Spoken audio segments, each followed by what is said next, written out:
उत्तर प्रदेश के जनपद शामली में एक सनसनीखेज वारदात सामने आई है, जहां पुलिस कस्टडी में एक प्रेमी की दरोगा के घर पर रहस्यमयी तरीके से मौत हो गई।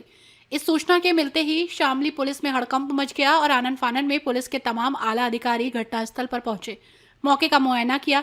फिलहाल पुलिस ने प्रेमी के शव को कब्जे में लेकर पोस्टमार्टम के लिए भेज दिया है और मामले की जांच शुरू कर दी है।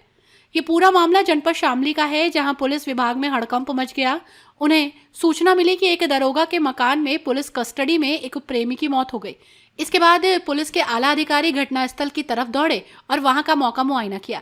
दरोगा से पूछताछ के दौरान शामली से लेकर बिजनौर पुलिस तक के होश उड़ गए, क्योंकि मामला बिजनौर पुलिस से भी जुड़ा हुआ था। दरोगा सुनील कुमार ने बताया कि वो यूपी पुलिस में दरोगा है और इस समय जनपद बिजनौर के थाना सिहारा में तैनात है।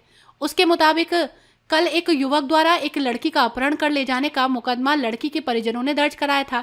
इसके बाद वो एक महिला आरक्षी, एक मुख्य आरक्षी और लड़की के परिजनों के साथ लड़की की बरामदगी के लिए निकले थे। सूचना मिली कि लड़की अंबाला में मौजूद है, जिसके बाद वो अंबाला पहुंचे और वहां से लड़की और अपहरणकर्ता दोनों को बरामद कर लिया। वहीं जब उन्हें लेकर वापस लौट रहे थे तो करनाल आते आते उनकी गाड़ी के फ्यूल टैंक का पाइप लीक होने लगा। इसके बाद उन्होंने रात को आगे न जाकर शामली शहर के मोहल्ला दयानंद नगर में अपने आवास पर रुकने का मन बनाया। दरोगा, मुख्य आरक्षी और आरोपी युवक एक कमरे में सो गए, जबकि महिला आरक्षी और लड़की एक अन्य कमरे में सो गई और लड़की के परिजन अलग कमरे में सो गए। सुबह सवेरे दरोगा की आंख खुली तो उन्होंने देखा कि आरोपी युवक बिस्तर से फरार हो चुका है। जब युवक की तलाश शुरू की गई तो दरोगा ने देखा कि युवक उनके घर की जीने की रेलिंग पर लटका हुआ है।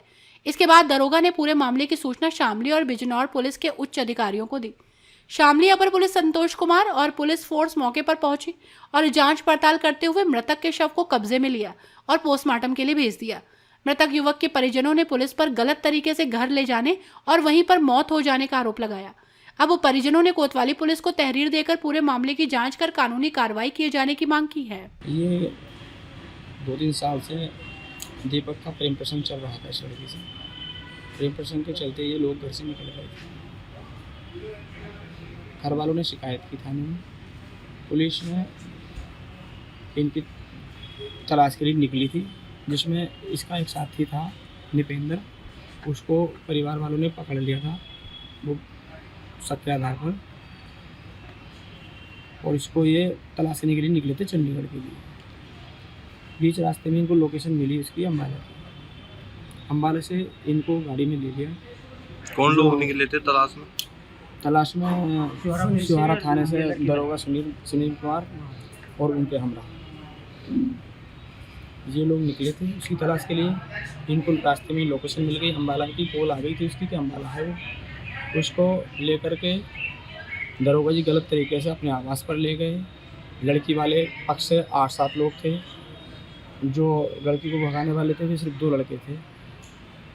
उनकी जो लड़का दूसरा है साथ में, वो बता रहा है कि इनको एक ही कमरे में सोया गया ऊपर 3-4 जनों को, और रात में लाइट भी बंद कर दी गई थी। और जब वो सुबह उठे तो उसको मतलब मृत पाया गया। वो जंगले से लटका हुआ था। इन्होंने उसे बता रहा था कि उसे ऐसा प्रतीत हो रहा है कि उसको जानबूझ करके इन लोगों ने मारा है, वहाँ साजिश है। अच्छा, आपको सूचना इस बात की कैसे लगी? हमें इस बात की सूचना जो हमारे ज़िले के पुलिस अधीक्षक हैं उनकी बाइट द्वारा जो उन्होंने दी आज, उसके द्वारा हमें जानकारी हुई कि जो हमारा बच्चा गायब था यहाँ से लड़की के प्रकरण में, उसकी बॉडी शामली में मिली। कितने दिन से फरार थे लोग? कल सुबह का ही घटनाक्रम है।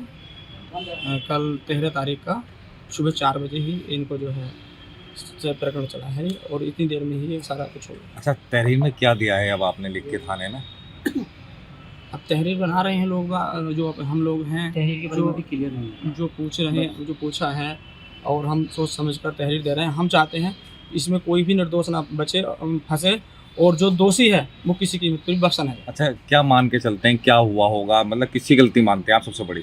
इसमें सबसे बड़ी गलती मैं जो थाने के दरोगा हूँ उनकी मानता हूँ, क्योंकि ऐसा नहीं है अगर आपकी गाड़ी ख़राब हो गई ये बहाना तो चलता नहीं है, क्योंकि हर कदम पे थाने चौकियाँ बने हुए हैं। अगर कोई बात हो गई थी तो उनको थाने चौके में रखना चाहिए था, उन्हें निजी अभिरक्षा में नहीं रखना चाहिए था। और निजी अभिरक्षा में रखा तो फिर उसकी हत्या कैसे हो गई?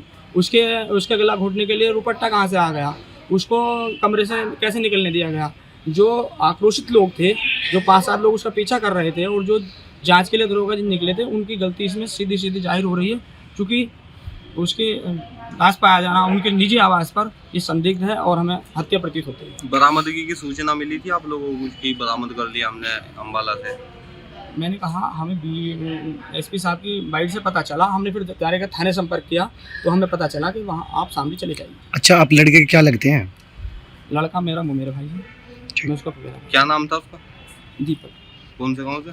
ग्राम मुंडाखेड़ी, थाना सोहारा, जनपद बिजनौर। अच्छा, इनका जो प्रेम प्रसंग था कब से चल रहा था दोनों का? प्रेम प्रसंग ऐसा सुनने में आया है कि लगभग 9वीं क्लास से चल रहा था, जबकि लड़की ने पिछले साल इंटर कर लिया। इंटर करे हुए भी 1 साल हो गया है। लड़का बालिग है नाबालिग? लड़का बालिग है और ऐसा नहीं है कि लड़की के परिवार वालों को नहीं पता था, पहले से पता था, लेकिन इस चीज़ में मुझे साजिश लग रही है इसलिए क्योंकि कल 4 बजे का घटनाक्रम है लड़के लड़की का भागने का, और साजिश के तहत इन्हें एकदम से थाने जाना और वहाँ से तुरंत गाड़ी दौड़ाना और उनको बरामद करना और फिर उनको निजी आवास पर रोकना, ये सब संदिग्ध लग रहा है।